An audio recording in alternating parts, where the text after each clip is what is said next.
तो दोस्तों आज हो गया 22 दिसंबर 2022। यूपी में देश में की सभी ताज़ा बड़ी खबरें लेकर आए हैं। सिर्फ आप चलिए फावर खबर शुरू करते हैं। उससे पहले चैनल को अब तक सब्सक्राइब ना किया हो तो फावर चैनल को सब्सक्राइब कर दे, लाइक कर दे, शेयर कर दे ताकि इसी तरह खबर आप हर रोज देख सके। चलिए शुरू करते हैं आज की पहली बड़ी खबर। आरजेडी सांसद मनोज झा ने राज्यसभा में केंद्र सरकार पर कई तीखे प्रहार किए हैं। उन्होंने डबल इंजन शब्द को लेकर भी बीजेपी सरकार पर तंज कसा और कहा है कि जहां डबल इंजन का एक इंजन बदल गया वहां ट्रिपल इंजन बनाने की कोशिश की जाने लगती है। ये एक चिंता का विषय है। संसद में दिए भाषण में आरजेडी सांसद ने किसान महंगाई के मुद्दे पर सरकार को जमकर घेरा है। आपको बता दें कि बीजेपी के कई नेता डबल इंजन शब्द का प्रयोग करते हैं। चीन में बढ़ते कोरोना के मामले ने दुनिया भर को डरा दिया है। इसी बीच इस नए वेरिएंट ने भारत में भी दस्तक दी है। दिल्ली के मुख्यमंत्री अरविंद केजरीवाल ने कोरोना की मौजूदा स्थिति पर एक उच्च स्तरीय बैठक करेंगे। आपको बता दें कोविड के मामलों को देखते हुए केजरीवाल सरकार अलर्ट हो गई है। मुख्यमंत्री अरविंद केजरीवाल ने कोविड के मामलों पर आपात बैठक बुलाई है। इस बैठक में स्वास्थ्य विभाग और विशेषज्ञों से कोविड की हालत पर चर्चा होगी और सरकार स्थिति के हिसाब से कदम उठाएगी। उत्तर भारत में सर्दी का सितम बढ़ता जा रहा है। उत्तर प्रदेश, बिहार समेत कई राज्यों में तापमान में लगातार गिरावट आ रही है। साथ ही सुबह और शाम के समय घने कोहरे के छाए रहने से विजिबिलिटी भी काफी कम रह गई है। मौसम विभाग ने आने वाले 24 घंटे के लिए घने कोहरे की चेतावनी जारी की है। लोकसभा में बुधवार को एक बार फिर से पेगासस जासूसी का मुद्दा गूंजा। कांग्रेस सांसद गौरव गोगोई ने सरकार पर पेगासस स्पाईवेयर के जरिए नेताओं और पत्रकारों की जासूसी किए जाने का आरोप लगाया है। कांग्रेस सदस्य के आरोपों पर आपत्ति जताते हुए केंद्रीय गृह मंत्री अमित शाह ने कहा है कि अगर उनके पास इससे जुड़े तथ्य हैं तो उन्हें पटल पर रखने चाहिए।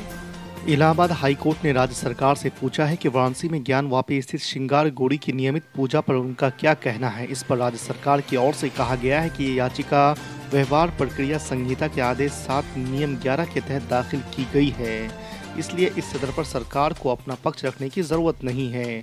यदि कोर्ट कोई आदेश करेगा तो उस बिंदु पर सरकार स्पष्टीकरण दे सकती है। उत्तर प्रदेश की योगी सरकार पर निवेश के नाम पर जनता को गुमराह करने का आरोप लगाते हुए समाजवादी पार्टी के अध्यक्ष अखिलेश यादव ने दावा किया है कि मंत्रियों और अधिकारियों की विदेश यात्रा के दौरान सिर्फ कागजी MOU ही बटोरे जा सके हैं। अखिलेश यादव ने बुधवार को जारी बयान में कहा है कि भाजपा सरकार निवेश के नाम पर किसानों को मूर्ख बना रही है। उन्होंने कहा कि भाजपा ने 2022 तक किसानों की आय दुगनी करने का वादा किया था, उस वादे का क्या हुआ।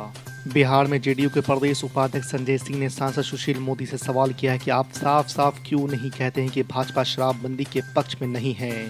संजय सिंह ने कहा कि सुशील मोदी जितनी भी दलील दे रहे हैं वह इस कानून के खिलाफ है। ऐसे में वो और उनके नेता साफ तौर पर ये कह दें कि शराबबंदी गलत है, आप लोग उसके पक्ष में नहीं हैं।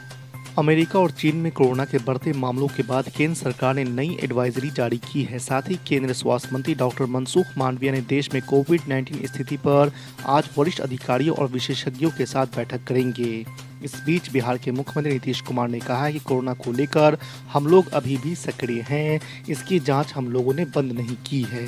बिहार के मुख्यमंत्री नीतीश कुमार ने ऑल इंडिया मजलिस इत्तेहादुल मुस्लिमीन से सतर्क रहने की नसीहत दी है। इसके बाद इतना तय माना जा रहा है कि एमआईएम के चुनावों में मिल रहे समर्थन से महागठबंधन न केवल चिंतित है बल्कि इसकी काट ढूंढने में भी जुटी हुई है। वैसे एमआईएम की काट ढूंढने में महागठबंधन के नेता कितने सफल होंगे ये तो आने वाले समय बताएगा, लेकिन जानकार कहते हैं कि इसमें कोई शक नहीं है कि एमआईएम महागठबंधन के लिए एक चुनौती है।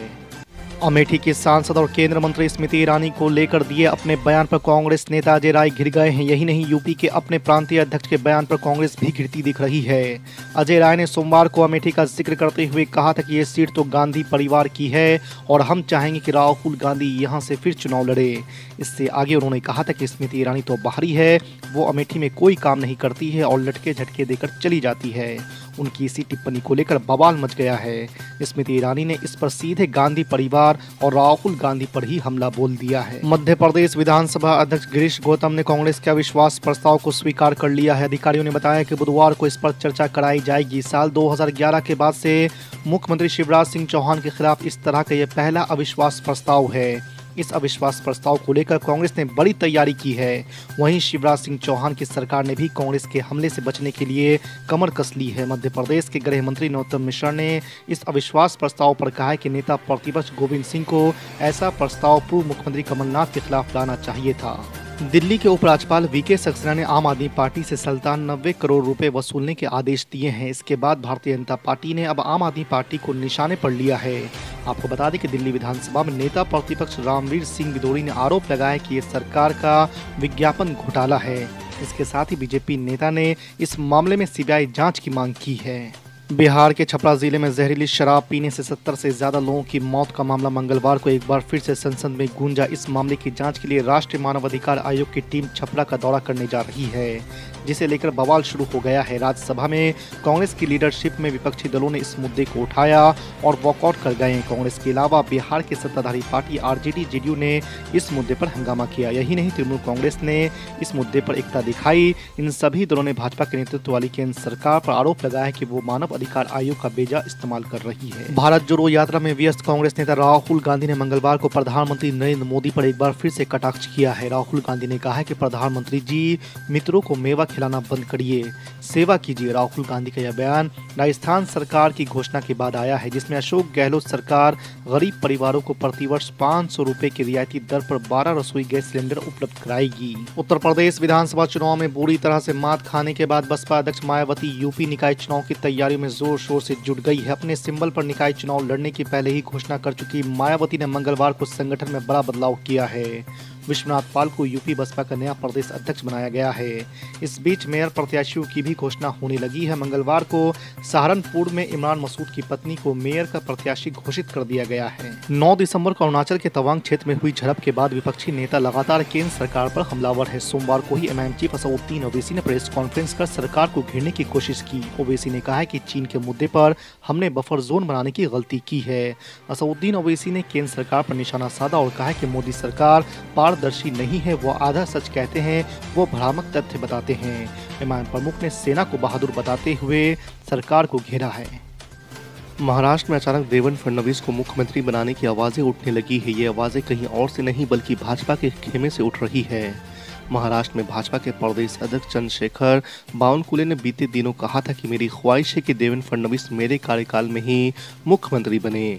आपको बता दें कि महाराष्ट्र में एकनाथ शिंदे सीएम है। शिंदे गुट ने यहां पर शिवसेना से बगावत की थी, इसके बाद भाजपा के साथ मिलकर सरकार बनाई है। राजस्थान के मुख्यमंत्री अशोक गहलोत ने कहा है कि प्रदेश में 1 अप्रैल से बीपीएल परिवारों को 500 रुपए में 12 सिलेंडर दिए जाएंगे। अशोक गहलोत ने अलवर जिले के मालाखेरा में जनसभा को संबोधित करते हुए ये घोषणा की है। मुख्यमंत्री अशोक गहलोत ने बजट पेश करने से पूर्व बीपीएल परिवारों को बड़ी राहत प्रदान की है।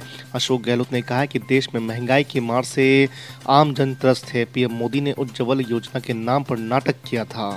कांग्रेस अध्यक्ष मल्लिकार्जुन खड़गे ने एक बार फिर से भाजपा पर तीखा हमला बोला है। उन्होंने कहा है कि हमने देश को आज़ादी दिलाई, देश की एकता के लिए इंदिरा गांधी और राजीव गांधी ने अपनी जान कुर्बान कर दी। हमारी पार्टी के नेताओं ने अपनी जान दी, आपने क्या किया?